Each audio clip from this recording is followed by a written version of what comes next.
Welcome to the video on how to use the GRASP software trainer. This is a brief introduction to how the trainer module works inside of the Case Journals program. So on my desktop here, what you have is a series of icons. After you install the trainer program on your computer, or perhaps you've had your technician do that installation for you, you'll have an icon that looks like this. And that is the icon that starts the Case Journals software. We're just going to click on that now. Okay, so this is the first screen that you'll come to when you start the trainer if there's no license installed on your computer. And quite likely if you're doing this training course, there will be no license. So just select this third option that says do nothing now, just continue in evaluation mode.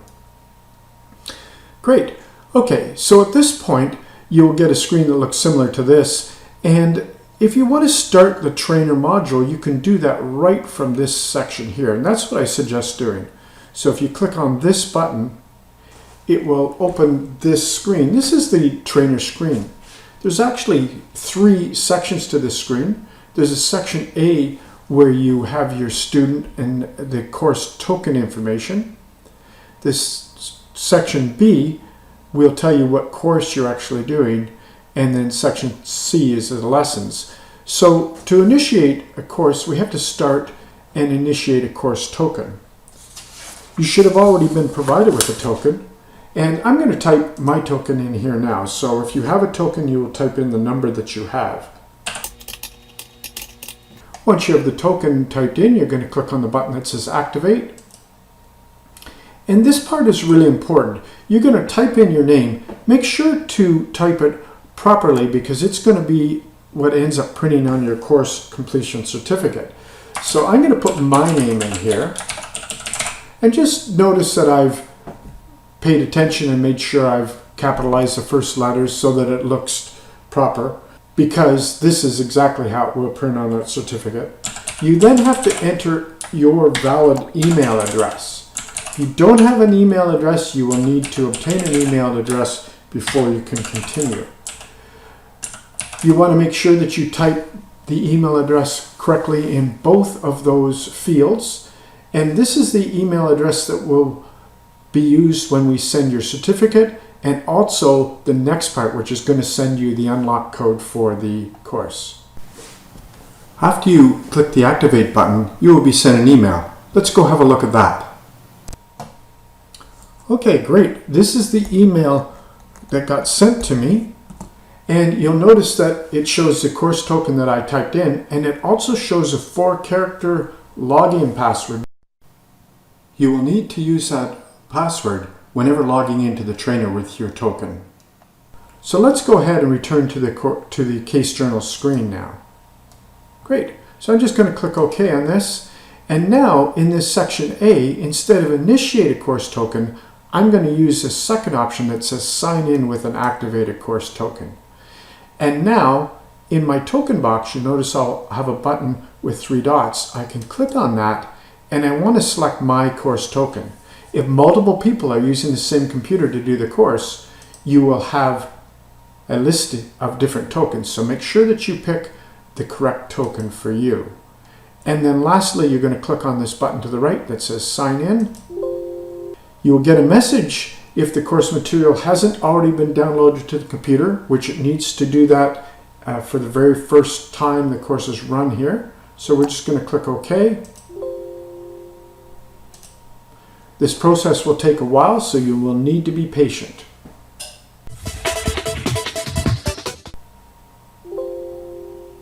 Great, after the course material has been downloaded, you'll get a message like this. You will click OK, and it will continue on to do an installation.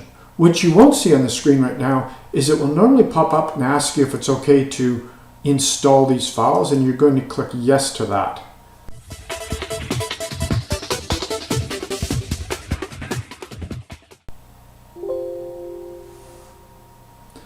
Great, so at the end of all that, it will have downloaded a file and installed those training files into your copy of Case Journals for you to use. That process may vary depending on your network speed and your computer speed. In this case here, it took me about 3 minutes. I've got a relatively fast internet connection, so just be prepared to be a little bit patient while that completes, and I'm just going to click OK. And now once that's done, I'm going to return to my sign in button again, and I'm going to click on this button. And now the password that was sent to me in that original email, I'm going to type it in here. And I'm going to click on the sign in here.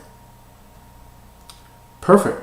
So once you've signed in, you'll notice down in this course information area, it has the course information details. As well, it's recommending that I print the course material, and I highly suggest you do that. If I do not print it here, I can always print it by using this print course button after, but I'm going to go ahead and click yes on that.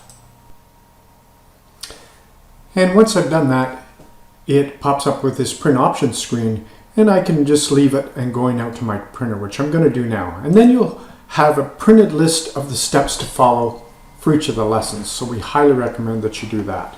Now that the course material is printed out and by your side, you can continue on with the lesson. So the lessons are over here in this green area. You'll notice this section right here shows you how many lessons there are. In this case, there's 14. It also shows that I'm on lesson 0 of 14. To advance through the lessons, you use these arrow buttons to move forward or back. So for me to go to lesson number 1, I just click on this arrow. And you notice that I get a little green indicator indicating how far I am into the course. Each course lesson has a video as well as instructions to follow. You run the video by clicking on the Show Video. To the right-hand side of the Show Video button, it shows you how long that video is. When you click on the Show Video button, it will retrieve the file and start the video for you to watch. When you're all done watching, you can escape or close out of that, and then follow the instructions that are in the printed document that you have. The printed instructions also show up in this area if there are any. And when you're all done that lesson segment, you click on the Validate or Finish button. In some cases, it tests what you've done and makes sure that you did it properly. And if you didn't, this section will tell you what you did not complete so that you can go back and try it again. I'm just going to click OK. And now that I've completed that, it allows me to move ahead to the next segment. If I try to go ahead to a new segment without validating the segment I'm on, I'll get this pop-up. So I'm not allowed to proceed until I finish this step. That is how easy it is to run the tutorial. One more thing I will suggest to do is that if you do get stuck and you can't figure out how to move ahead, you can always use this icon down here to click on, and it will pop up a screen that you can type in the question that you have. Be sure to include your phone number as well, just in case we want to phone you. And one last thing, once you finish all the course and get all the way to the end and validate the final step, you will be emailed a course completion certificate. It'll look similar to this one that you see on the screen. Okay, good luck.